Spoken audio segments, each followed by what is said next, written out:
শিৱসাগৰৰ ঠায়ে ঠায়ে শুকাইছে বাঢ়নী পানী। ভাধৰা অঞ্চলত এতিয়া ঘৰমুৱা হৈছে ওখ মথাউৰি বা পথত আশ্ৰয় লৈ থকা বহুকেইটা পৰিয়াল।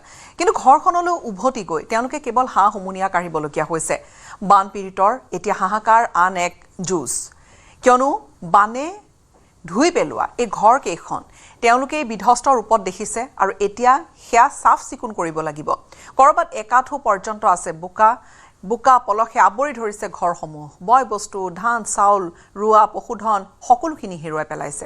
সৰ্বশান্ত হোৱা এইসকল পৰিয়ালে ঘৰত প্ৰৱেশ কৰিয়ে এতিয়া তেওঁলোকে এক সংগ্ৰাম কৰিবলগীয়া হৈছে সেই ঘৰটো বাস উপযোগী কৰি তোলাৰ বাবে। সন্মুখীন হৈছে যথেষ্ট সমস্যাৰ। শিৱসাগৰ বান পৰিস্থিতি কিছু উন্নতি হৈছে যদিও দুখ দুৰ্দশা অন্ত পৰা নাই। লাহে লাহে ঘৰৰ ভেটিসমূহ বাৰীসমূহ ওলাবলৈ ধৰিছে, ফলত পৰিয়ালসমূহ ঘৰৰ বাসগৃহত প্ৰৱেশ কৰিছে। কিন্তু প্ৰৱেশ কৰি দেখিছে এখন শূন্য ঘৰ আৰু এক বিধ্বস্ত পৰিৱেশ।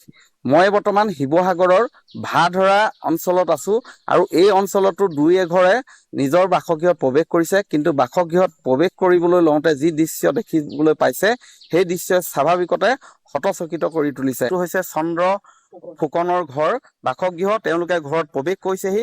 ঘৰত প্ৰৱেশ কৰি দেখিছে যে দেখিছে ঘৰৰ ভিতৰত একাঠু পৰ্যন্ত বোকা। এনেধৰণেই বোকা মই দেখুৱাইছো, বোকা পলস। ঘৰত প্ৰৱেশ কৰি তেওঁলোকে কিছু চাফ চিকুণ কৰিছে। দেখিছে কেনেধৰণৰ এক পৰিৱেশ, এক বিধ্বস্ত পৰিৱেশ মই দেখুৱাইছো। মই প্ৰথমে ভাষ্য ল'ম। বাইদেউ অকমান এফালে চাব।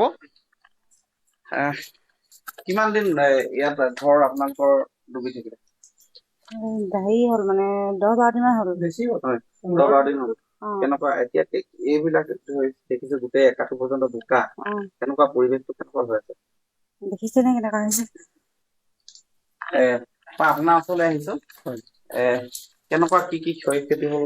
ক্ষয় ক্ষতি মানে বিশেষকে আমাৰ ভিতৰত থকা বস্তুবিলাক প্ৰায় উটি গ'ল। আমি সেইখিনি সময়ত দৰ্জা বন্ধ কৰিব নোৱাৰিলো। তৎকালীন উঠি গ'ল, পানী একপাল পৰ্যন্ত হ'ল। হোৱাৰ ফলত আৰু ভিতৰত আমাৰ চিলিণ্ডাৰ গুচি গৈছে, নানা ধৰণৰ বস্তু। আৰু ক'ৰ বস্তু ক'লৈ গ'ল ঠিকনা নাই। মাত্ৰ আমি মানুহকেইটাহে প্ৰাণ বাচি ওপৰলৈ উঠিব পৰা হ'ল। গতিকে ক্ষতিটো যথেষ্ট হ'ল আমাৰ। এতিয়া পৰিৱেশটো অতি বেয়া। কেনেকে থাকিব, কি কৰিব, কেতিয়া সোমাম এইটো ঘৰত? ফ্ল' কৰা নহ'লে 8 পৰ্যন্ত বোকাৰ ভিতৰত সোমাবই নোৱাৰি। নষ্টটো ঢেৰ হ'ল, মই ক'লো নহয়।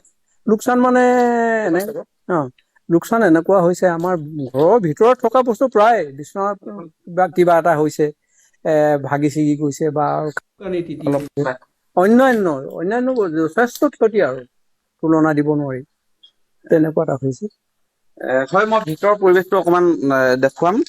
হৈছে ভিতৰৰ পৰিৱেশ মই দেখুৱাইছো যে এই পৰিৱেশত বৰ্তমান তেওঁলোকে আহি প্ৰৱেশ কৰিছেহি।